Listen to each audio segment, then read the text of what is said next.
Hello friends, Pandian store உங்கள் favourite சீரியலா?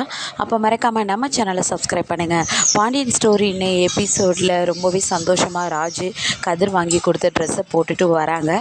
வந்த உடனேயே கோமதிக்கிட்டேயும் நம்ம மீனா கிட்டேயும் காட்டுறாங்க.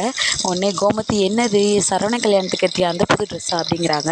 இல்லையே அப்படிங்கிறாங்க. உடனே அவங்க சிரிக்கிறத பார்த்துட்டு மீனா கேட்குறாங்க, ஹே ராஜு, இது கதிர் வாங்கி கொடுத்ததா அப்படின்னு. ஆமான்னு சொல்லிட்டு ரொம்பவே வெக்கப்பட்டு சிரிக்கிறாங்க. 2 பேத்துக்குள்ளே லவ் ஸ்டார்ட் ஆயிடுச்சாங்கிறாங்க. அப்படிலாம் இல்லை, பட் அவர் எனக்காக வாங்கி கொடுத்துருக்காது, எனக்கு ரொம்ப சந்தோஷமாக இருக்குது அப்படிங்கிறாங்க. இவங்க 3 பேரும் பேசிகிட்டு இருக்கையில் தங்கமயில் வராங்க. என்ன விஷயத்த அப்படின்னு கேட்கையில் மீனா ஏதோ பேசி அப்படியே சமாளிச்சிடுறாங்க. அதுக்கப்புறம் தங்கமயில், நான் மாமாவுக்கும் அவருக்கும் சாப்பாடு எடுத்துகிட்டு போகிறேங்கிறாங்க.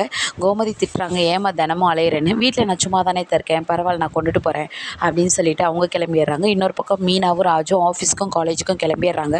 மீனா நேற்று அவங்க மாமா பாண்டியன் பேசினதை நினச்சி ரொம்ப ஃபீல் பண்ணிகிட்டு இருக்காங்க. சரவணன் டோர் டெலிவரி பண்ணுறேன்னு சொல்லிட்டு மீனாவை பார்க்க வராங்க. நம்ம 2 பேரும் வீட்டில் தெரியாமல் மீட் பண்ணோன்னா இந்த டோர் டெலிவரி தான் நமக்கு ஹெல்ப் பண்ணுது அப்படிங்கிற மாதிரி ரொம்பவே ஃபீல் பண்ணி மீனா பேசிகிட்டு இருக்காங்க. அதுக்கு சரவணன், அப்பா அப்படி தான், நீ கவலைப்படாத அப்படின்னு சொல்லி மீனாவை சமாதானப்படுத்துகிறாங்க. அதோட